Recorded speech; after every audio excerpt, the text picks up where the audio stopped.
Dave, welcome to the podcast. It's good to have you. Carey, it's so good to see you, man. How are you? I'm doing great. You know, all things considered, coming through a global pandemic and everything, it's a fun season of life. And I'm very grateful and content. So you look content. That's a good word. Do I look content? You do look content. It's funny. I have a peace I probably never used to have. And I always thought if I had peace, it would destroy my drive. But I think I still have a lot of drive. And hopefully it's just more redeemed, sanctified. I don't know. I think that's what happens. You just told me you turned 50, right? Recently, which I find rather hard to believe. Is that public? Do we need to cut that out? Did we just become best friends? Yes. I turned 50, don't feel it. And because we're recording this on your birthday. Can I call that out? You can call it out, yeah. Recording this on your birthday. And I was just saying, you look amazing. And you were giving me some wisdom advice about, the having more wisdom as you get older, but still having that drive and energy that you clearly have from what I see on your Instagram feed. Well, thank you. You know, it's I'm 7 years ahead of you. So I turned 57 today. And I was thinking this morning as I was praying, reading my Bible, I remember what Lane Jones, who you know well, told me when I turned 50. Lane called me and he said, gave me the best advice I had turning a decade. He said, Carey, your 50s are going to be fantastic. And I'm like, how do you know that, dude? Like, you're not a prophet. Like, you have no idea. I could be a train wreck by the time I'm 60. And he said to me, you know, I'll tell you why they're going to be great. He said, and it's not like they've been perfect, but they've been really, really probably my favorite decade so far. He said, you did all your hard work in your 30s and 40s. And he said, what I find is that if you do the hard work, the counseling, the, ripping out your soul in your 30s and 40s, then you reap the benefit of that in your 50s and beyond. And if you don't do it, if you don't have your house in order, emotionally, spiritually, physically, financially even, it all catches up with you in your 50s. And it's a disaster. And I would say that, having done a lot of hard work in my 30s and 40s, my 50s have been probably my favorite decade yet. So I'm going to keep doing the hard work. I got work to do. And Carey, I'm going to take that advice from Lane. I'm going to take that on as advice for me as well, because that's really good to hear, especially when, you talked about getting your soul ripped out in your 30s and 40s. My soul got ripped out like at 49, you know what I mean? During the pandemic, 48, 49, just during the pandemic as the pandemic hit. So I'm going to take that. A pandemic happened and we everything got shut down and suddenly, I was working at North Point at the time, you know that. And, started getting inundated with, because of North Point's position in the capital C church worldwide, people started reaching out to me asking how to live stream their services for the very first time, because a lot of churches hadn't done that. And so I started working around the clock. Actually, I'm going to tell a really personal story. I started working around the clock, pulling 18, 19-hour days because I was dealing with different time zones, churches in Australia, churches in Europe, churches in North America. And I went through a season where I just started to disintegrate. I could feel it. I wasn't sleeping. I was getting snappy with my kids and my wife. I started to get really bad psoriasis, which I never really had that bad before. And so I went to the doctor and I said, hey, what's going on? And he said, oh, you're depressed. You've got depression and we need to put you on anti-depression meds. And Carey, I don't know if you know this or I don't know if you remember this. I reached out to you in those moments and I asked you for one piece of advice. Hey, I'm struggling at the moment. What's your piece of advice? And you texted me back and you said, work on your sleep, focus on your sleep. And it lined up with what another friend had told me. And so that bottle of antidepressant pills is still in my bedside drawer, unopened. I haven't even broken the seal on it because I knew there was something that I needed to do. So for me, it was working out my sleep. You talk about the importance of setting your house up physically. For me, that physically setting up my sleep, I probably take it too far now. I wear a ring to track my sleep. Hey, or a ring. Or a ring. Yes. Yeah. podcast episode is sponsored by Aura, or at least it should be. I start to turn the overhead lights off at like 8 p.m. and start going to just lamps just to create a different mood in the house. And then I'm in bed by like 9:30 and just talking to my wife and then falling to sleep. So sleep has become a big thing. So you really helped me during my soul ripping out a period of my life, but that sort of transported me into my 50s, where I'm gonna look forward to it being the best decade of my life. Yeah, I think so. And like you say, you're probably, 50, but you feel like you're 30. I'm 57. I probably feel like I'm 30 or at the worst 37. I'm in better physical shape.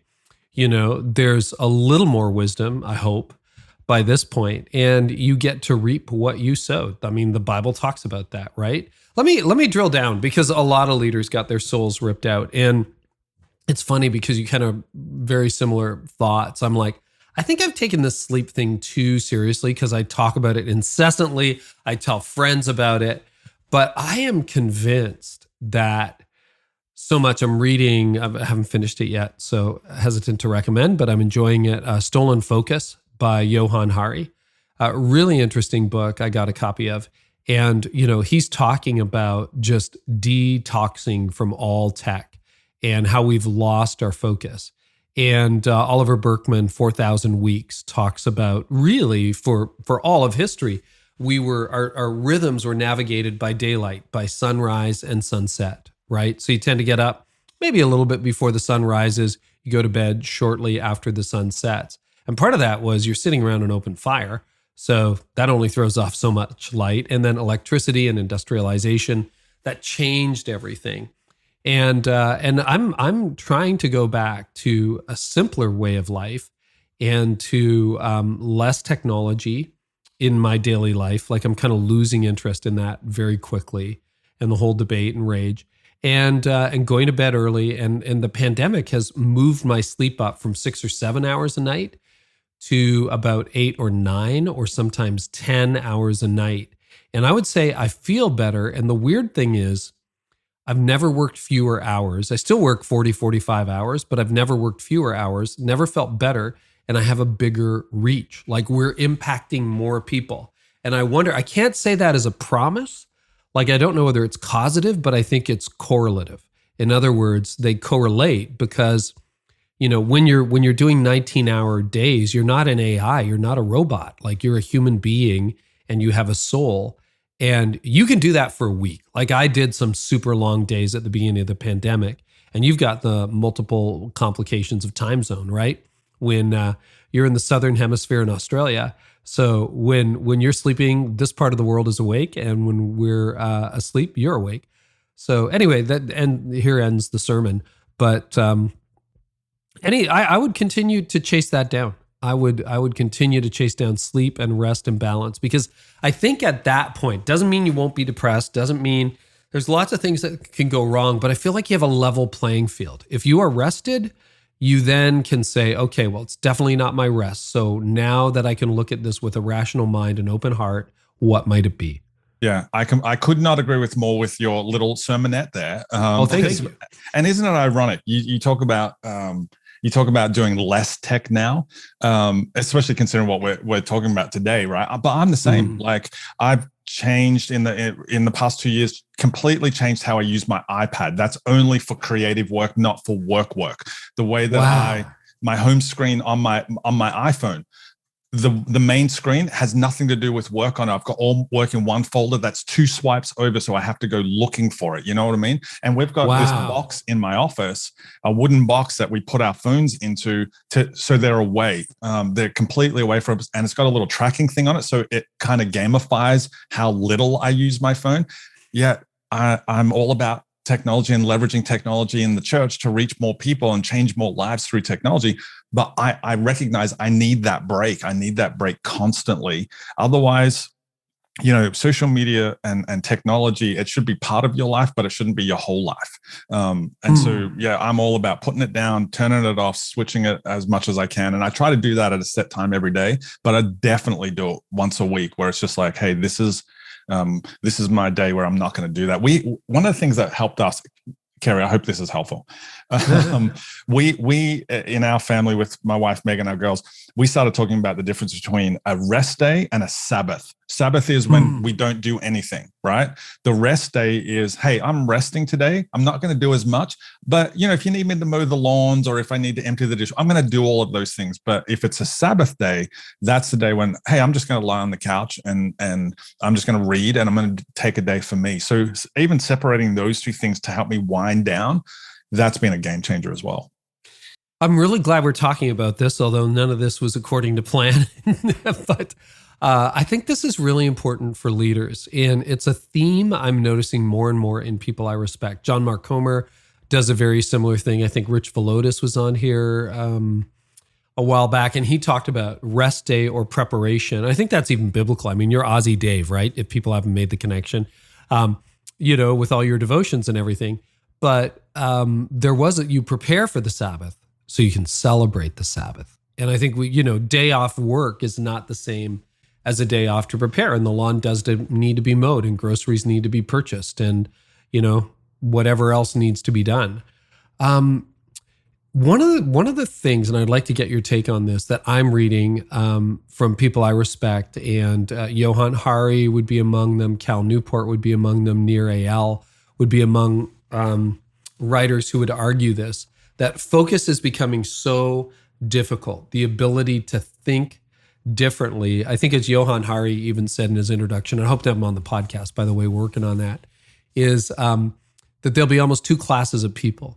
People who can think and will not have their attention hijacked by technology. And I think Yuval Harari has said the same thing when it comes to agency, and probably Tristan Harris as well. So these are all names I'm sure you're familiar with. And then there's the class of people that just get ruled by their devices and told what to think. Very 1984-ish, but I think that's one of the reasons that I am less engaged personally in social media, less engaged in that constant doom news feed that shows up. Any thoughts on that? Do you think focus and concentration are superpowers? Yeah.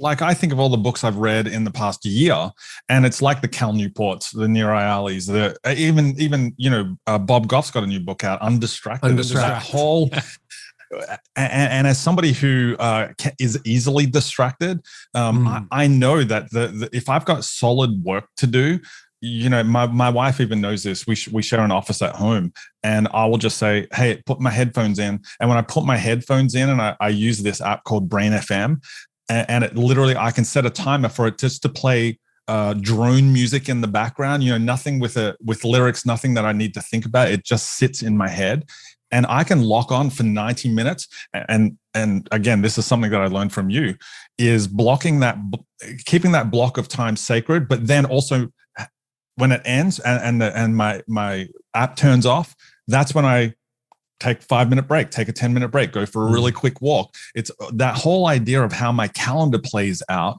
is so important to my health. It seems ridiculous to a certain extent, but blocking those times off where I can now I'm going to be undistracted for a while. Okay, now I'm okay. I can be distracted, and I give myself a pass if I watch some YouTube videos or if I scroll through Twitter for a little while. But I'm only going to do it in those chunks of time that I've set aside specifically for that purpose. That 90 minutes, I've realized that my process is I can go about 90 minutes before I need to come up for air. And so I don't go any longer than that.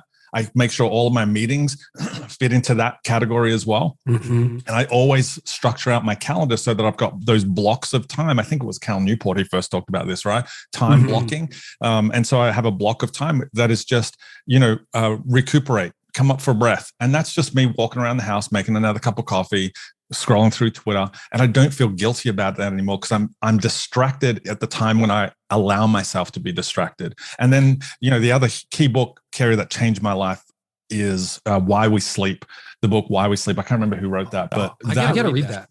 Such a game-changing book. That's what drove me into the Aura Ring. That's what drove me into turning the lights down at home, all the things around bedtime. Yeah, those sorts of things are so important. But in the technological age, there's so much trying to distract us. Is that Matthew Walker? Yeah. PhD? That's who it was. Okay, great. Great I just wanted, okay. Well, that is something new. I will have to pick that one up. I have not read that one. I read one by Nick Littlehays, I think, called Sleep or something, and he's an elite performance coach. So that kind of got me into some new, like, sounds bizarre, but sleeping in a different position, almost the fetal position, which actually doubled my deep sleep overnight because I tracked that stuff. I know we're getting super nerdy. Here's why I'm going here, leaders, just so you're like, what are these guys even talking about? They were supposed to talk about megachurch. I know. But if Dave is run over by the bus, Dave isn't going to be able to lead us into the future, right? And when you just, the other thing I was going to say too is I think what you and I do, like you were texting me, we started this a little bit late, was like, Carey, I'm on a webinar, you're doing a webinar with Barna, and that took a lot of work and a lot of attention, and it ran a little bit late, and now you're doing this interview. This kind of work, preparing a message, leading a meeting, even interviewing for a podcast, that takes a surprising amount of energy. And I think the younger I was, the more I'm like, yeah, whatever, I'll drive a truck through it until, I got run over by the truck. And then it's like, well, that's probably not a very good strategy. But I normally limit the amount of interviews I do. So today's an exception. We had Dave Ramsey this morning, and I'm like, okay, Dave, I'll work around your schedule. So I did him in the morning, and then I did another interview 2 hours before I started yours. But exactly that, pacing. And what I do is I give myself permission to goof off between interviews. It's like, okay, you can scroll Instagram. You can walk around the house like a crazy person. You can have a nap if you need a nap. Because if I don't come into this interview with energy, then this episode is kind of going to stink. And it's not your fault. It's my fault. Do you find yourself measuring your energy a little bit more? Oh, totally. Like my guess is after the day that you've had with back to back to back, my guess is after this, you've probably got time blocked out where you're just going to goof off. This is my rest time. I'm exactly the same. So here, as we're recording this, it's nearly 6 a.m. in the morning, right? I got up to do the second event. Yeah, and it's my second event. But I know that. And I know that going in. So I paced my yesterday evening even to the point where I knew that I would get enough rest in order to be able to do this. But also on the back end of this, I've got a couple of hour block where I'm not doing anything. And the reality is I'm probably going to go and take a nap. You brought naps up just as a passing thing. Naps have changed my life. Yes. Serious. They're the best thing in the world. I feel so energized. And this is where the aura ring comes in, right? It tracks your energy level. And so knowing where my energy level is, and it will say, hey, you need to take it a little bit easy today. So I know now I've got 2 back-to-back events. Then I've got a whole chunk of time where I don't have anything. And then I've got a meeting this afternoon. Deliberately paced all of that out so that I've got that time to recover. This is something that I learned from Andy Stanley as well. He would share with the whole staff, here's my schedule for the whole week. This is how my week looks. And it was not meeting. He said, Mondays is my day to prepare for my Tuesday meetings. Wednesday is my day to prepare for my Thursday meetings. And I remember looking at that going, dang, at the time, didn't prepare at all for meetings. I just walked in and bluffed it and hoped that nobody noticed. But that was a smart guy doing a smart calendar move. And so when I listen to things like that, I read the Cal Newports, the Why We Sleep books, even your stuff, Carey, you've helped me with time blocking a lot. So those sorts of things, I understand the value that time has. It's a finite resource. We all have exactly the same number of hours. And I need to dedicate a certain number of hours that just to rest and some of it just to goof off. Yeah, what's interesting too, and you've led at a very high level. Right now you're kind of doing your own thing and working with Orange and a little bit freelancy, if I've got that right. But you worked for years at megachurches, Liquid Church in New Jersey, which was, grew to thousands of people while you were there. And then North Point, one of the largest churches in America. So, I'm thinking about the leader who's saying, well, that sounds like great that Dave and Carey in their 50s are talking about, you budget some time between meetings and then you go out for a walk. It's like, but you don't understand my world. What would you say to that leader who feels like he or she has no choice, that their Facebook Messenger is just lighting up every 10 minutes with someone bugging them? They've got clients, they got congregations texting them. Like, this whole thing is an inbox now. That's what it's become. I mourned the day that Instagram got an inbox. It's like, what? I don't need another inbox. I don't. And every day I get so many DMs on Instagram. And I have a team for that and the whole deal. But for the leader who's completely overwhelmed, what would you say to him or her? Such a great question, because that's the majority of people, right? I mean, even myself, I don't have a team. I'm the one who responds. I'm the one who does stuff that like. Yeah, you were the whole North Point social media department at one point. Yeah, for a long period I was. For a while. You're looking at him. I think the guardrail thing is really, really important. What I started to learn later in my 40s, admittedly, and to my embarrassment that it took me that long to figure it out, was that, it's important for me as a pastor to be available, but I don't have to be available all the time, because there's one job that only I can do. There's one job in my ministry that only I can take care of. Only Dave Adamson is responsible for. And that is to be a husband to Meg and to be a dad to my 3 girls. That's nobody. I can't have a team for that. I can't substitute in or out of that. That's the only thing that only I can do. And so when I started to prioritize making sure that as a pastor, I was ministering to my wife and my girls, i.e., I was just being present with them, that's when I realized I need these guardrails in place. And then I just figured out what the tactics were around that. Tactics like putting my phone in a box once a week. Tactics like being at church. I remember this one. I think it might have been our mutual friend, Rich Birch, who told me this one. Oh, yeah. I remember being at first job in full-time ministry, and on a Sunday, after church, there was a line of people, and I had my calendar out. Okay, yep, I'll meet with you on Monday. I'll meet with you on Tuesday. Yep, I can squeeze this in, because I wanted to please everybody. I wanted to say yes to absolutely everybody. And then I got told this great piece of advice: don't bring your calendar, don't bring a notebook. Instead, when somebody says, hey, could we meet this week? Yeah, sure. Why don't you email me sometimes that you're available? Just saying that little thing, that cut down the number of people I met with by about 70%, because only a few people it was important enough for them to email. Most people would go home and go, I either forgot, or it wasn't really that important to set up that meeting. That was a slight little shift for me that made a big change. And then again, reading a book called Make Time, which again, I can't think of who the authors are, but I'm reading that at the moment. And what they said in this, that a guy it was written by 2 guys, one worked at Google, one worked at YouTube. And what they said was they made no their default. For me, as an Enneagram 3, I want yes to be my default. But the smart people around me have taught me how to say no. You've done this, Carey. I remember last year asking you, a church leader asked me, hey, could you see if Carey could do an interview? And you said, no, I've got so many other things on at the moment. You said it in such a great way that my response is, dude, I just learned so much about saying no. Our friend John Acuff has done the same thing when I've asked him for something, and he's like, killer at saying no. So good. But my default, Carey, has always been yes. Yeah. And then I move stuff around. But now, just talking to my wife about this last week, I said, I'm going to try to make no my default. And it's not that no to everything, but it's that idea, if my default is no, what can convince me to say yes now? And so those sorts of things have just started to help me manage my time a little bit better. And we don't all have control over our calendar as much as we would like, right? We've got bosses, we've got managers, we've got pastoral people coming in and people who need counseling. All of that sort of stuff is constantly happening. But if we can take control of the stuff that we can take control of and put the main thing as the main thing, then I think we can all make a little slight adjustment and get ahead. I'm so glad we're having this conversation. The book, by the way, is this the one? Make Time, Jake Knapp and John Zeratsky? That's the one.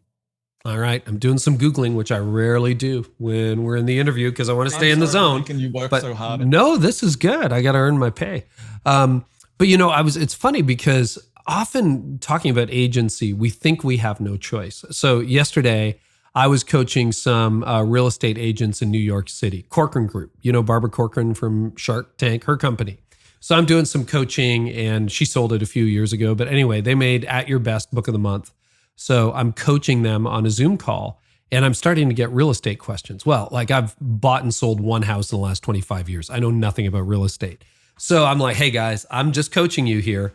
But the agents were saying, like, we need to be on call 24/7. What do we do? And I'm like, I think you have more control than you think. And like this podcast, for example, this is a really good example. We get world-class leaders like Dave Adamson, like Dave Ramsey. And once in a while, I go off script and I do a Dave Ramsey at 9 o'clock in the morning during my green zone, if you've read At Your Best. But here's what we do. Every Wednesday at 1 and 3, I do interviews. Every Wednesday at 1 and 3 when I'm in town, I do interviews. It is amazing how many world-class leaders are available at either 1 o'clock or 3 o'clock on a Wednesday afternoon. And I'm talking like Adam Grant, Simon Sinek, Cal Newport, a lot of the people we talk to, Susan Cain. I mean, they're available at 1 and 3 on Wednesday if you book ahead. Now, if I say I'm available when you're available, it's like, great, let's do Saturday afternoon. Let's do Sunday morning. Let's do Tuesday night. And so 98% of the time, I never have to offer an alternative time. Now, Dave couldn't do it because he's on the radio. But he would have otherwise interviewed a lot of other of his staff at Ramsey, and they do it. So what I said to the real estate agents was, listen, just say, sometimes time is of the essence. You got to show this house. But I said, I do showings, Monday afternoon, Tuesday mornings, and Thursday evenings. Boom. Which one would you like? And most people, and they're like, oh, that'll work. Like, absolutely. But they never thought about it. They never gave themselves that choice. So, and you're right, by the way, on that long line of people at Liquid Church who were waiting to meet with you, what percentage of people actually followed up with an email from the people who talked to you? Oh, like 2 out of 10. So how important was that meeting, right? How important was it? Not enough for them to sit down an hour later and email you. Exactly. But until I got that advice, I was doing all 10 meetings because I was setting it up. And that's when I realized it's okay. And we have to set these boundaries in place. I think that's really crucial. If I can give one tactical tip when it comes, you talked about specifically Facebook messages are coming in all the time. On your messenger page, you can set office hours. And then if somebody connects with you, sends a DM after office hours, it sends an automatic response. Hey, we'll get to this, which you can write. So it's not an AI thing, but you can just write something that says, hey, it's outside of office hours. We're going to get to this as soon as we can tomorrow. That has been a game changer for me as well. Just knowing that that's automated happening. I try to automate as much as I can as well. And so automating things like that has really helped as well. Do you think, and this is an honest question, I definitely have an opinion on it. You have inboxes that you can have an inbox you simply never answer. And you can set it up where you're like, hey, I'm not responding on Facebook Messenger or LinkedIn or Instagram or whatever. Can you say that and still be a reasonably nice human being? Yeah, that's the default setting to know. Figure out what that is. So yes, my opinion is yes, I know it. I've got it. It's Facebook. If somebody's trying to contact me on Facebook DMs, Facebook Messenger, I check that maybe once every 2 months. And it's always default. Hey, so sorry for the delayed response. This is my least active social media platform. If you want to connect with me, go here. Yep. I think you should have permission to do that. And I think you should have permission to tell your clients, to tell your congregation, to tell your team, I'm just not reachable here, but most people are easily reachable somewhere else. You send me an email, you're going to get an answer. On Instagram, you'll get an answer. And is that arbitrary? It's arbitrary, but it also allows me to do this without, blowing up my life, quitting out of exhaustion, and showing up. Okay, so talked about our lives that blew up over the last couple of years, and thank you for being so transparent. I do have a couple of questions on the churches that blew up over the last couple of years, and I don't mean blow up in the growth sense. I think everyone's struggling, now that we got online. Churches, it was really interesting. You and I have talked about this at different points over the last few years, but my perception is churches immediately pivoted. Everybody wanted to go online. You're working 18, 19-hour days. And then as soon as the doors reopened, it's like, oh yeah, that online thing, and also ran. Is that uncharitable, or what are you seeing? Are you seeing a lot of that, like pushback to online now that the world is reopened, or ignoring online? Or do you see most churches really going deep with their online presence? Oh, yeah. I think, the obvious answer is for a lot of churches, when they step back into the building, they stop doing the online stuff. They dialed back on the digital in order to focus more on the in-person stuff or the on-site stuff. But it's interesting to me that, Barna has come out with research just recently that showed that 62% of churchgoers, 60% of church adults hope that their church will continue to do digital connection points, digital engagements like live streaming their services into the future. So while we wanted that, I want to come back to church mode, people also want the digital mode more than they've ever wanted that before. And that's where I think things really started to shift for me, like especially during the pandemic. Recognizing that the pandemic didn't start live stream, right? The pandemic just made live streams mainstream in the church world. And so I remember a couple of months into it, that was when things started to shift, where people didn't want to know how to stream their services anymore. They wanted to know how to do digital ministry. But if we take this tack that, well, now that in-person's back, we're going to drop that off, I think we miss this huge opportunity to make connection points with our local community, to provide them with resources that they otherwise can't get. But we have to be able to be intentional about doing that. It has to be more intentional than it's ever been before. That's what I think. While I've been seeing that trend in not just in Australia, not just in North America, but in Europe and places like that as well, where people are dialing back on that, I think when we do that, we miss this opportunity because the world changed. And I want to make sure that we're continuing to push forward with the changes that we went through, sometimes kicking and screaming to get our stuff into digital. If we pull that away, then we're going to lose people. That's my biggest fear when it comes to that sort of mindset. Do you have any theories or thoughts on why leaders are pulling back? I mean, the one thing you can say, and maybe I've been guilty of this, is, well, that's a dumb move, but that feels rather judgmental. But there must be legitimate reasons why pastors are doing that. What do you think some of the reasons for perhaps the over focus on in-person, in-building services is? So, look, if I was to choose trust over suspicion, I would say that, I think we've been attached to a model that's based around that Hebrews 10:25 about not giving up meeting together, and that's the driving force behind it. And I get that, and that's a good thing. It's an admirable thing, having that personal connection. What I fear is probably twofold. The first one I fear is that we have made the seats the idols in our churches. And if those seats are filled, then we are happy with that. But, I think if the discipleship capacity of your church is limited to the seating capacity of your building, then we're missing a huge opportunity to connect with the way people are accessing faith at the moment and taking the next steps in their faith journey at the moment. Then the other part of that, Carey, I think is, and I'm going to say this is for me, I'm talking to me right now. I know, as somebody who was on the North Point worship team, as somebody who preaches and speaks at webinars and churches and all of those sorts of things, I feel a little sense of self-worth and self-value when there's a lot of people in the room watching me do what I do. I mean, that's just the honest truth.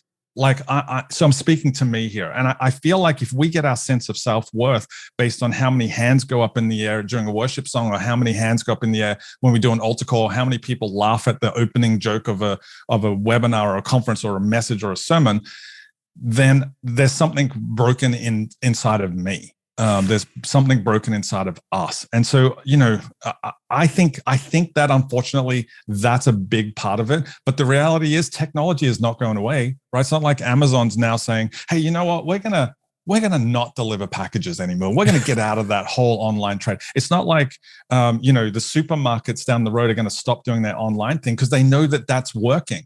And I think we need to figure out that, and we need to have this mind shift towards what does it look like if I'm preaching to more people, or I'm speaking to more people in the camera lens than I am who is sitting in front of me right now. It's not to disconnect completely. I think there needs to be a little bit of both, right? And that's the idea of hybrid church, or what I call meta church. It's this idea that you're connecting with both, and that both are equally important. I think we're also missing an opportunity in those moments, Carey, to take full advantage of the technology that we have available that can literally enhance every physical relationship that we have. That's the reality. Okay, a lot there. Let's talk about what you just dropped, which is the title of your new book, Metachurch. But you talk about a move from megachurch to metachurch. What do you mean by that, Dave? Yeah, so there's a lot of things in there. In 20, I think it was like August or April 2021, Tom Rainer, who's an author and a church researcher, he had this quote, and the quote was this: the number of mega churches, this is Tom Rainer speaking, the number of mega churches has not grown over the past several years. And then he went on to say that the number of mega churches may slow down or even reverse in the next few years. And so what I started to think through when I read that in April 2021 was, wow, that's really interesting from a model point of view, right? That a lot of church leaders aim for church growth, more people in the buildings. When that starts to grow exponentially, you get a mega church. So what I started to think through was, in the modern world, how is that going to shift? Or in the future of the church, how is that going to shift? Mm-hmm. And in my mind, the term meta church was a term that, I made this up. And I made this up long before Mark Zuckerberg decided to. Zuck stole your thunder. Yeah. Lawsuit pending, Zuck. Yeah. It's not about a church in the metaverse, which is a complete, but it could be that. But that's not what I'm specifically referring to.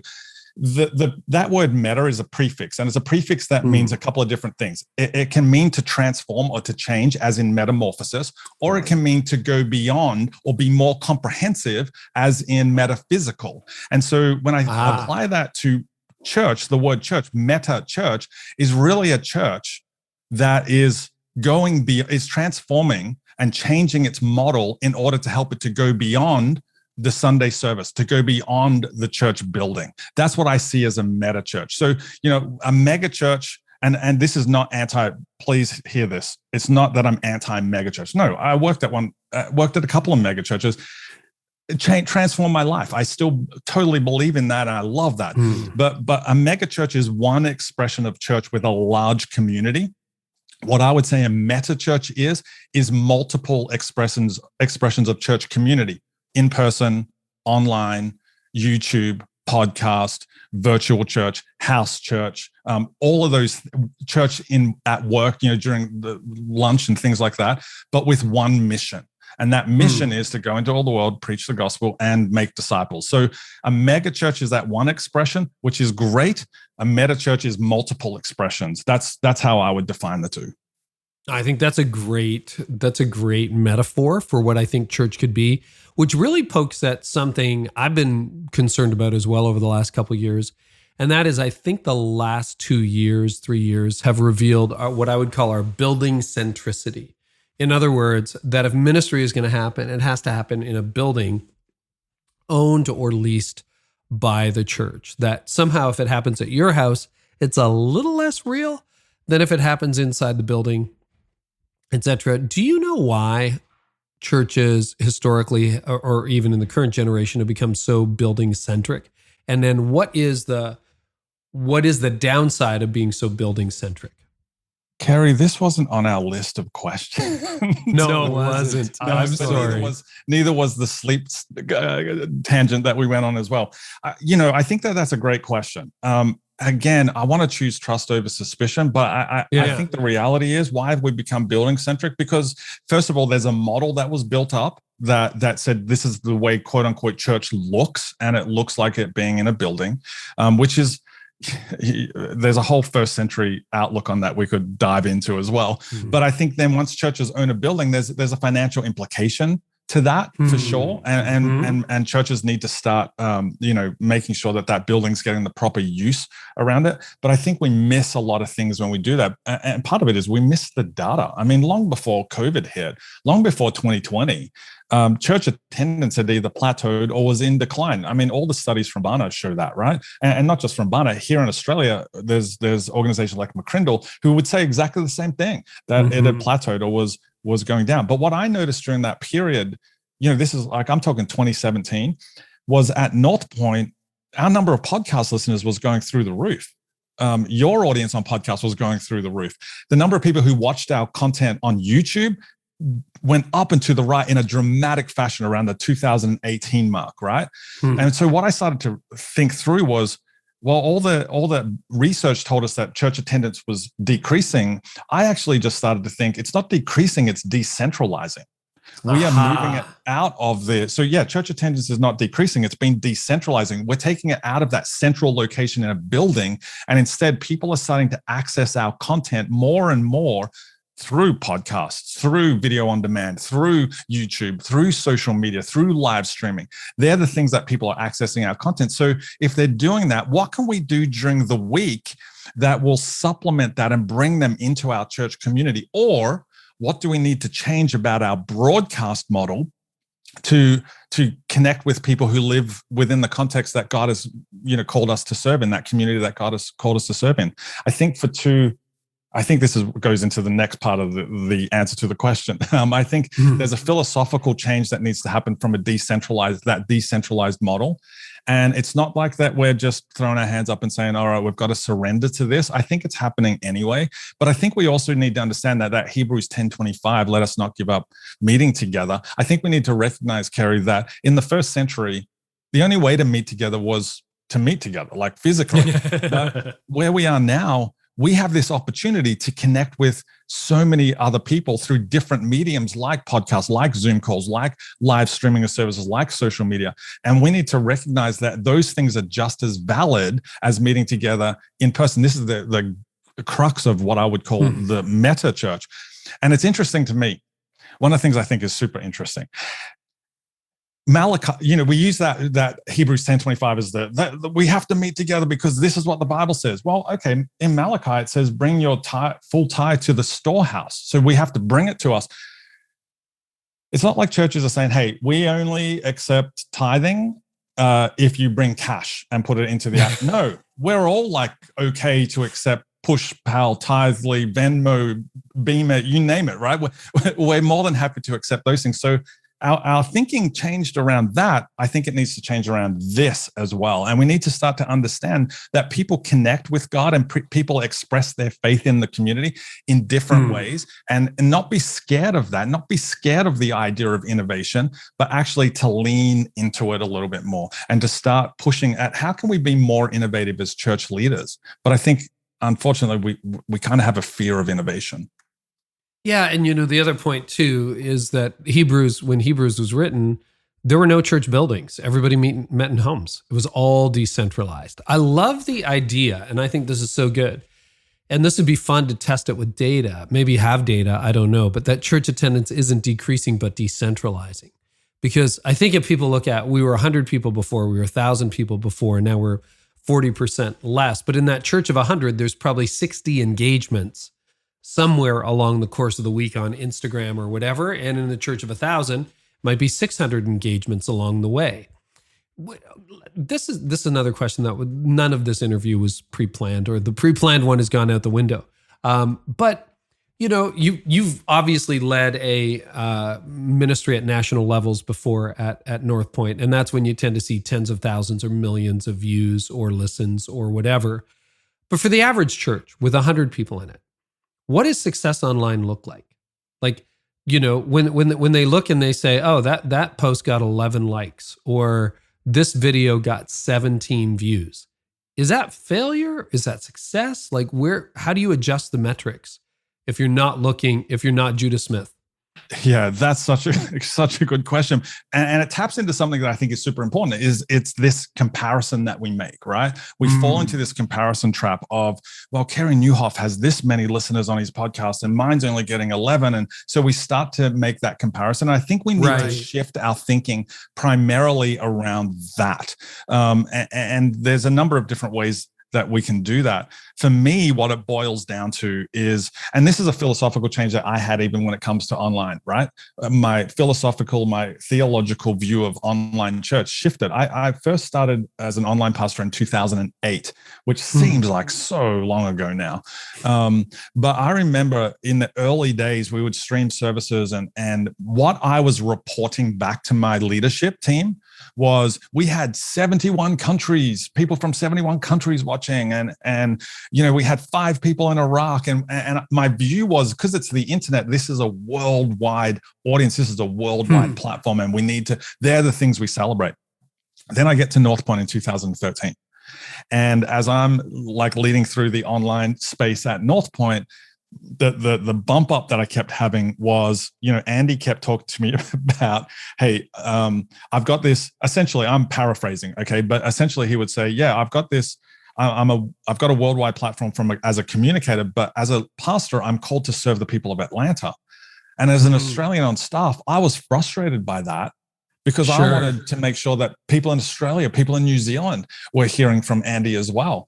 But he kept pushing, no, God's called me to serve the people of Atlanta. And this is the shift, I think, Carey, to answer the question. There are church leaders out there who've been called to a specific community, a town, a city, a region, a county, whatever it is. I think the best use of online is to leverage online to reach the people who live within driving distance of your church building. That's what I think is the best use. I remember when I first got into becoming a social media pastor, I read all the books from all the people like the Gary Vaynerchuks of the world, right? And it was always pushed, content is king, content is king, content is not king. Context is king. There was a shift that made. Content is not king, context is king. And what I mean by that is, you can produce great content, you can pour a lot of money into, creating great videos, great reels, great whatever, right? Great podcasts. And that's creating content. Content makes a post. Context makes a difference.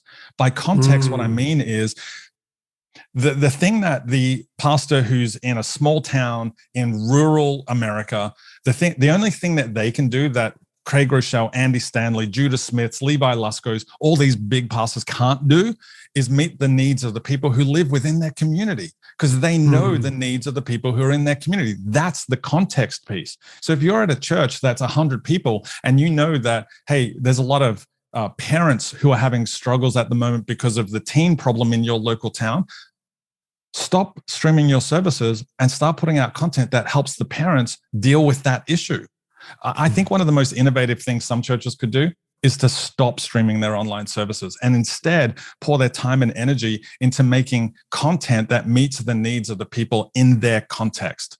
The story that backs that up for me, I remember when the pandemic first started, when I first started getting into that, what became my rut, was this pastor from Texas. He was, leading a church of about 250 people. And he called me one day and he said, hey, I want to understand what's going on. I said, well, what's happened? He said, I stream my services every Sunday and maybe get 80 people watching, maybe 80 people. But 2 nights ago, I went for a walk with my dog midweek. And as I was walking my dog around, I pulled out my phone and I got onto YouTube and started streaming live onto YouTube and just said, hey, if you live in this area and you need prayer, why don't you just leave me a comment and I'll pray for you right now? Because you know what? I need prayer. And I need prayer because this has been a hard season. So if you need prayer right now, do it. And so people started commenting, hey, yeah, I need prayer for my kids. I need prayer for my work situation. I need care for my health. And this guy just walked his dog around his neighborhood and prayed for the people by name right there and there. Didn't say, I'm going to pray for you later. Just said, hey, Carey, yes, I'm going to pray for you right now. And would start praying. Does that make sense? And then I said, that's awesome. What's the problem? He said, well, I woke up this morning and that video has 18,000 views. Oh. Now I'm thinking, I don't ever want to preach a sermon ever again. I don't want to stream my lives. And I said, that's when I realized the most innovative thing some churches could do is to stop streaming their services on Sunday and start instead creating content that is contextualized. That's why that thing got so many views, is because it was contextualized to where he was placed, where God had called him to serve. And that's why my philosophy has changed. I now think churches need to stream online. Yes, 100% believe that. They need to create content during the week, but it needs to be in the context of the people that you're called to serve. I wonder too, if there is what, marketers would call a minimum viable product, to channel Seth Godin and others, because I think about, our church now, Connexus, was ready. We weren't ready for the pandemic, but we were ready to go exclusively online. Because one of the last things I did as lead pastor was build out our broadcast location, and we sunk a disproportionate amount of money into tech, because I kind of knew even back in 2015, hey, more people are going to access our ministry through the lens of a camera than through a seat in our auditorium. So we were ready. But I think back to 15 years ago, we wouldn't have been ready. And 20 years ago, we wouldn't have been ready. And actually, to stream the services as they were 3 years into my ministry would have been probably more embarrassing than anything. Is there like a minimum level of technology production that you think you need in order to pull off a viable live stream of your Sunday experience? Yeah, I think there is. If I could just remove it from the live stream on Sunday, because I think that's what we focus on too much, is that live stream. And we think that that's the be all and end all because that's what we did during the pandemic and that's what we should be doing now. Right. For me, it's social media. For me, it's social media posts, but not just using social media to invite people to events, but using social media to invite people to life-changing conversations. That's what we need to be doing. You know, Barna did this research in March 2020 that showed that 38% of Christians use social media as to help grow their faith, as part of their faith formation, right? And I remember reading that going, yeah, that doesn't surprise me, but I bet there's a lot of pastors who would push back on that you shouldn't use Instagram to grow your faith, until I worked out, Carey, that 38% is also the number of people, same number of Christians who say they read Christian books to help their spiritual formation, to help grow their own faith. And none of us are going, hey, I wish people would read less. Stop reading books. Stop reading Craig Groeschel and Mark Batterson books. No, but when it comes to social media, because of the medium, we have a different take on it. We have a different perspective and even a different bias towards it. So I would be saying the minimum level, entry level, is leveraging social media, Instagram, Facebook, TikTok, Twitter, whatever it might be, but do it with purpose. Don't just do it to invite people to events. Do it to invite people to conversations. And that's the key, right? You've heard me say this before. Too often churches use social media as a megaphone, one-way communication instead of a telephone, two-way. So what would it look like in a world where, you know, all the studies in Europe, Australia, and North America tell us more people than ever are feeling lonely? What would it look like for church leaders to leverage those platforms to have conversations that are already happening in their local community, to get engaged with those conversations and just start letting people know that they're being heard? But too often we talk at them instead of talking with them on social media. So I would be saying social media is that minimum level, but it's about the purpose behind that minimum level. What would you say to the critic who says you cannot do discipleship online? It's like it just doesn't happen. Carey, I've never heard that before. Nobody has ever said that to me. No, obviously, I hear it all the time. First of all, I would say that, you know, the internet gives us the opportunity to engage with people on a level that, you know, really, I haven't seen since Jesus did it with 12 guys in the first century in Israel, right? He spent all day, every day with them. That was part of his discipleship process. That was his discipleship model.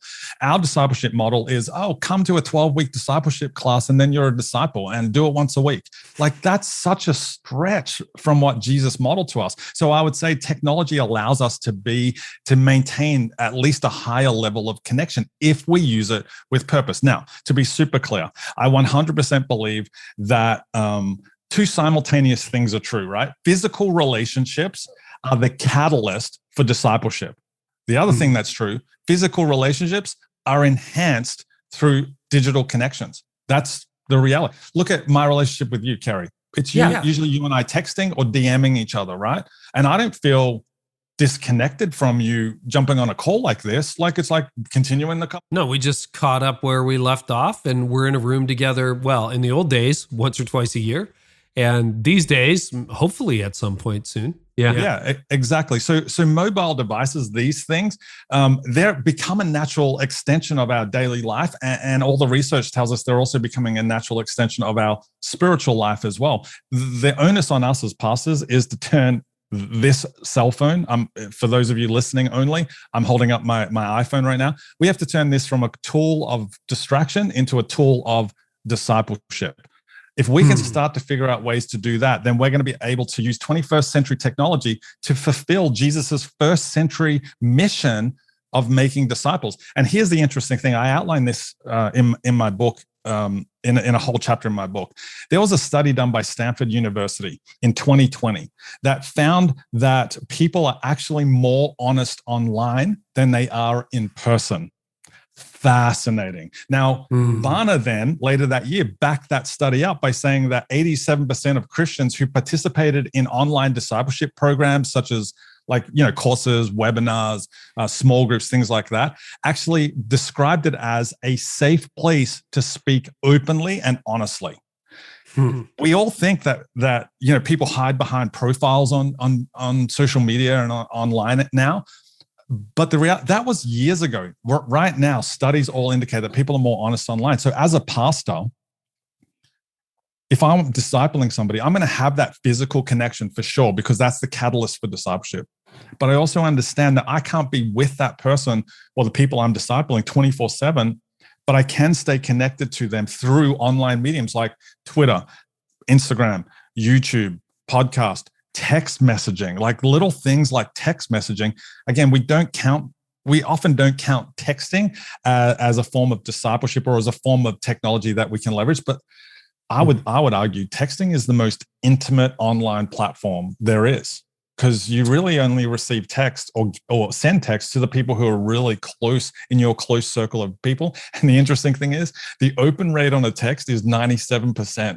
Compare that to the open rate of an email. Like, we have this technology that allows us to be in people's lives and enhance that physical, which really is part of what disciple making is. And so we need to be leveraging those. So I don't think it's a purely online thing. Like, I don't think you can purely disciple somebody online. But discipleship needs to be part of online needs to be part of a discipleship strategy, because it enhances and gives us that ability to be more engaged with a person. Yeah, you've got a chapter in your book too that I think you call Preach Like a YouTuber. How do you do that? What are the differences when you're preaching to camera or preaching for a camera? Maybe there are people in the room, but I know pre-pandemic at Connexus, I was speaking to more people online than I was in person. And Craig Rochelle has talked about that on the podcast for years.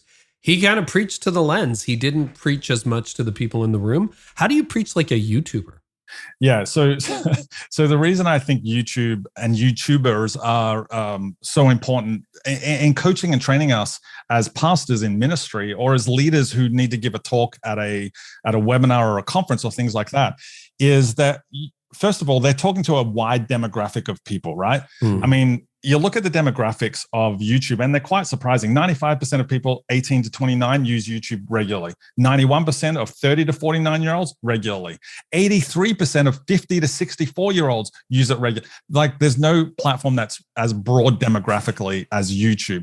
But YouTubers have been able to tap into a system and a model that allows them to keep people connected and engaged with their content, right? Their videos. And so for me, it's funny, there's a guy named JP Pokluda who I'm pretty sure has been. Yeah, I know JP. When the pandemic hit, first thing he did, hired a YouTuber to come in and work on his content.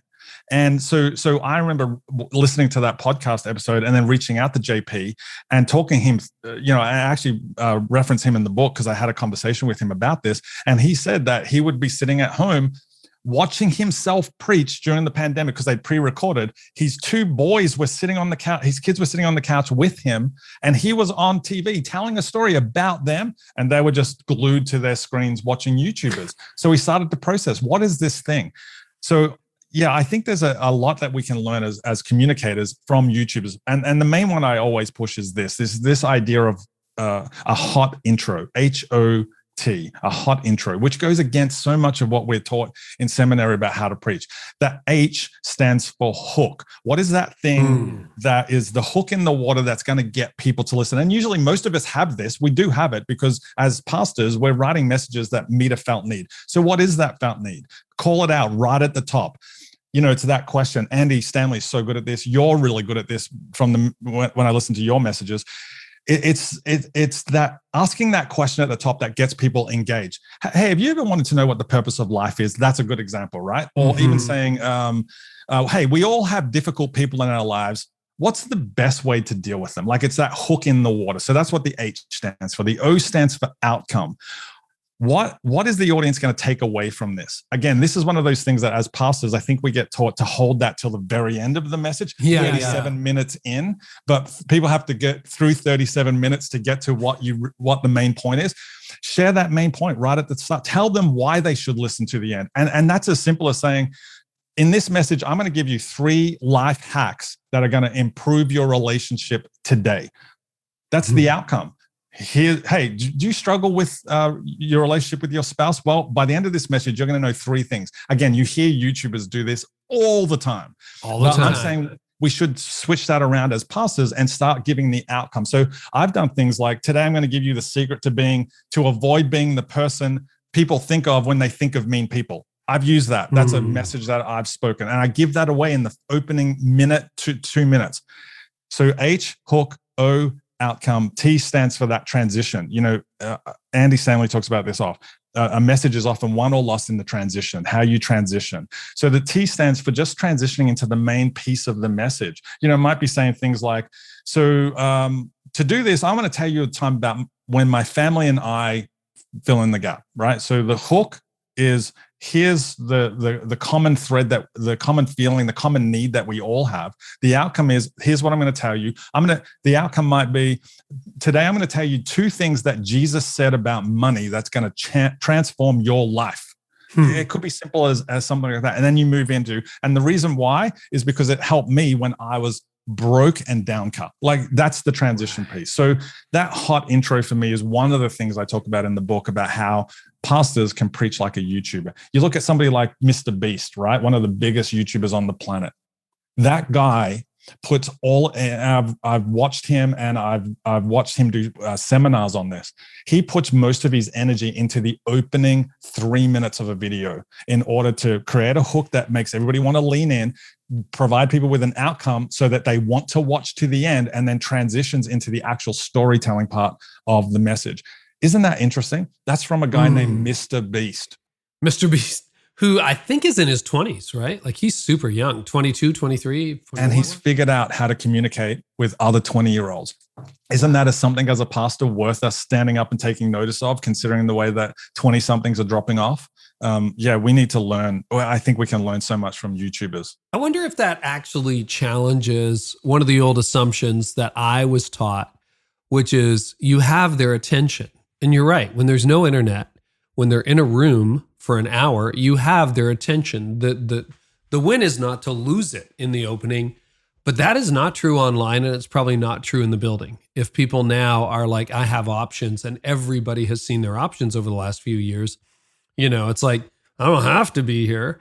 And if you're not online, I can find somebody who is online. So it doesn't matter whether our church has it or not. The lion has left the cage, so it's roaming out there. And I wonder if that is a really good check of assumption. Just people aren't necessarily going to listen anymore. Yeah, this when you're preaching a message or speaking at a conference, the way that your mind works, you notice the person who's on their phone, or you notice the person who's asleep in the pew, right? You notice. You do. Words are coming out of your mouth that you've prepared. You're still wondering, what did I do that sent that person off? And it's even more true when it comes to what we're doing online. One of the interesting things I found and I explained this in the book, is there was a big study done in the first 3 months of 2020 it was like 48,000 churches that showed that the average length of a sermon in the US is 37 minutes. At the same time, the average length of a YouTube video is 4 minutes and 20 seconds. That's a huge disconnect there. And hear me on this, Carey. I'm not saying that pastors should only speak for 4 minutes and 20 seconds. I'm not saying that at all. But what I am saying is you can do the 37-minute message, but if you add some little things in there, like the hot intro, for example, it can help people stay engaged a little bit longer. These are people who, from all the YouTube statistics, are watching YouTube videos. And then when it comes to putting that content out online, I would be suggesting you repurpose on purpose. Repurpose your church content on purpose. And that means maybe slicing it up into 4-minute sections. So maybe it's just 1 point. If you've got a 3-point sermon, take that 1 point, the introduction you did, and edit that into a shorter form piece of content. 4 to 7 minutes is what I typically encourage people to do. And place that online with a really keyword optimized title and all the things to optimize that content on YouTube, so that when people go searching for questions online, which is what people are doing nowadays, They're searching for questions. They're not searching for a local church online. They're searching for answers online. So provide them with that answer and make sure that you then optimize that video so that 4-minute video leads to the 37-minute video. And maybe take 60 seconds out of that 4-minute video and post that to Instagram Reels with links to the 4-minute and then links to the 37. So it's steps, right? And what I call that is lowering the bottom rung on the digital invitation ladder. So many people are watching content on their cell phones these days.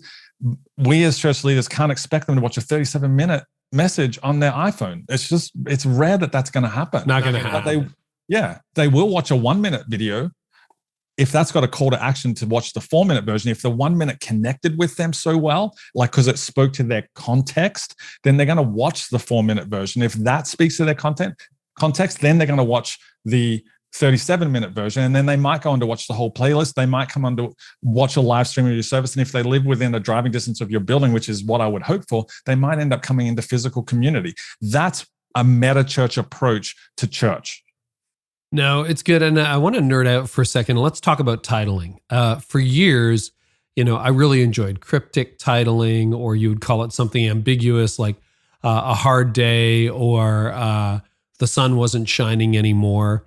It's kind of like, as somebody who gets shipped books every week, I'll look through a book, do I want to have this person on my podcast? And a pet peeve of mine has become metaphors for chapters. It's like, a walk in the forest, or, the grass is always greener. And I'm like, I don't even know what this book is about. It's like, call it what it is. So when I wrote my last book, I'm like, I want it to be crystal clear.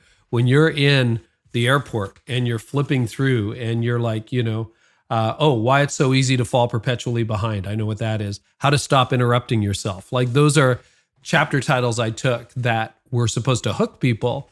How does that work with YouTube titling or Instagram captioning or TikTok captioning? Like, felt need versus, I was kind of artistic and cryptic today. Yeah, that's what we got taught in church world, right? Was to make the sermon as we used alliterations, or we used a single word thing that we thought was catchy. But the way that people consume content, especially the way that people search for content, has changed dramatically in the last 10, 15, 20 years. And so keyword titling, keyword phrasing in our descriptions has become super, super important. And the reason for that, especially on YouTube, is because unfortunately there's a lot of church leaders who use YouTube in the same way we used to use Vimeo, which is just as this place where we store all the videos that we don't want on our hard drive anymore. But YouTube is the second biggest search engine in the world. The key there is not the second biggest. The key there is search engine. This is where people go. I often say this, and I talk about this in the book, Carey, that YouTube is the place people go to find answers for everything, from fixing their car to fixing their marriage. And so if they're going to YouTube looking for answers, looking for content that helps them, then we as church leaders, we need to be there with content that answers the questions that they're actually asking. And the way that YouTube is set up is that if somebody types in a keyword, which is the search term that they type in, how do I, for me, it might be, what's the best iPhone charger to buy? Right. Because that was relevant, because I did that just the other day. And so companies pay a huge amount of money to get into that space. But if the charger has said, walk in the forest and don't lose battery, like, I'm not typing that into YouTube. What I'm looking at is, what is the best charger to buy for my iPhone? And the companies that have created content that answers that question are the ones that YouTube throws up as the answer to the specific question that I've asked. Right. They rank, they show up on the first page of search results, right? Exactly. That's what Google calls the zero moment of truth. Okay. Before I get into what that is, this idea of changing the title of messages to the felt needs that people are actually asking, and actually the questions that people are actually searching for, is something we started doing at North Point in about 2018. And I got permission at that point to do a month worth of Andy's content online, right? Take a month of Andy Stanley's content and change the titles and see what happened. And what we saw within 30 days was an exponential increase in the number of views we got for those videos that were retitled, and the viewing time. Like, it was anywhere between 95 and 125% increase in 30 days. And that was because, and this is the example I often talk about, Andy did a great message about discipleship, and he gave it the title Fish Tales, Tales, right? Because that was the catchy, fun, jokey title. Yeah, because what he was talking about was the disciples were all fishermen, right? And that's where his mind was going. What I changed it to was how to be a disciple. Simple as that. Like that's not as sexy, nowhere near as sexy, but exponentially increased the views. I remember having a conversation, presenting the data, and Andy, being the freaking awesome leader that he is, said, well, okay, how do we change all of our titles? And so I went back and changed the titles for I think it was 2 years in the end. It took me ages, but all I did was change the title of the message. Didn't do anything else. Same message, same content, same Andy, not even, same thumbnail. All I did was change the title, and you can do this in YouTube as often as you want. And what we saw was all of our channels started to increase in views because of just these retitled messages. And then the question became, well, how do we do that on the front end before we upload it? And so that's what we started to do, was to shift the titling around. And we would do that before the message actually got uploaded to YouTube. So it's super important, super important. So last question for you, Dave. I'd love to know what you would say, because it's great to have the resources of a mega church and the whole deal. But there's a lot of pastors who are like, well, I have a $300,000 budget annually, and I'm solo staff. Some really practical takeaway tips for the smaller resource church or business. And by the way, for all of you business leaders listening in, you may be involved at your church. All of this stuff works in business too. If you're an entrepreneur, this is 100% applicable. So for the person on a shoestring budget, and again, we kind of forget sometimes that it's 12-year-olds with a phone who end up with 1 million views. So they didn't have $1 million. They just had a phone that their mom and dad bought them. So anybody can do it. But what's your practical advice for leaders in that position? Yeah, look, I think this works for churches, but also small businesses that don't have the budgets of the Adidases and the Nikes and the Coca-Colas, So it works for small businesses as well as smaller churches. What I would say is this. I would start by saying, at least, that being highly personal is more important than being highly produced. What I mean by that is, especially in church world, we compare ourselves to the other big churches. In the business world, or in the business, what we do is we compare ourselves to the Nikes, the Adidas. We don't have the budget to do that. But being highly personal is more important than being highly produced. Too often we focus on the lights, the cameras, the studios, the Google advertising, the software that's required. But what people really want is what that pastor did in Texas while walking his dog, right? It wasn't highly produced. He just had his lighting was the sun. We all carry $1,000 camera in our pockets every single day. That's all he used.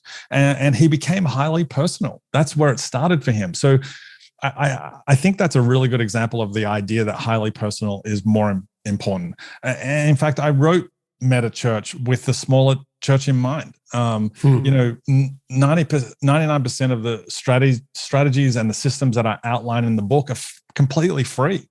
All they cost you is a little bit of time, and it costs you a change in your mindset. This is where it's so important for us to continue to try to reach the people who are in our local community. And if we can transform our thinking around that specifically when it comes to online, then that's going to dictate the personal content that we start producing, because we're trying to reach a certain set of people in a certain location at a certain time who have certain needs. And because we live in that community, we probably know and understand those needs, so we can get more personal with it. It's not about having the huge budgets and the best studios. It's just about being personal, being authentic, being genuine. They're the things that make a difference. And being there in people's lives when they need it the most. That's that zero moment of truth, Zero moment of truth is this marketing term, Carey, that means that you're on that first engine, you're on that first page of the search engine result page when somebody types in a product, right? So it's a marketing term around that. Hey, what's the best camera to buy in 2022? Fuji, Canon, Sony, Nikon. They pay millions of dollars to be on the first page of that, right? For us in church world, our zero moment of truth comes when somebody types into their search bar, how do I save my marriage? How do I overcome my depression? How do I stop watching porn? Where do I find hope? These are the questions that people are asking online, and it doesn't cost us anything to find out what those questions are. We can just do it through Google. And then we just need to create simple content that's short, 2 minutes, that answers that question and provides people with that hope. And from a pastoral, from a ministry point of view, provides people with the biblical answer to the questions that they're asking. It's as simple as that. And that's why I say the most innovative thing some churches can do is to stop live streaming and put more of their attention into midweek content. Do it. Our friend Mark Batterson did this so brilliantly at his church during the pandemic. They live stream their services, yes, but they put a lot of time and energy into creating a daily podcast that's so short. It's just a simple idea. But then he also created content where on Instagram, the pastoral staff would read a kid's storybook so that parents could show it to their kids at bedtime. Like, how smart is that? It didn't cost a thing. They've already got Instagram. They've already got the camera, but it helped parents get their kids to sleep by having Mark Batterson read a kid's story. Like, those sorts of things don't cost money. We think we need to have all the resources in the world. The great thing about the internet is it's free. All of these platforms are free. Yes, you can boost posts. I think organic is still the winner for sure. Mm-hmm. Dave, this has been fascinating. Thanks for being so open. The book is called Megachurch. They can get it anywhere they get books. And where can they find you these days? Online. All the usual places, mate. Instagram, Twitter. I'm Aussie Dave everywhere. Basically Aussie Dave everywhere. That's great. Dave, thank you so much. Thank you, Carey. Thank you for watching the Carey Nieuwhof Leadership Podcast on YouTube. I hope it's helped you thrive in life and leadership.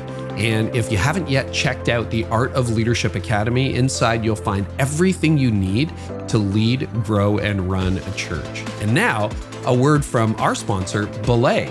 If you've ever struggled with bookkeeping, watch this video, because not only is it going to increase your peace of mind, but you're going to wonder why you waited so long.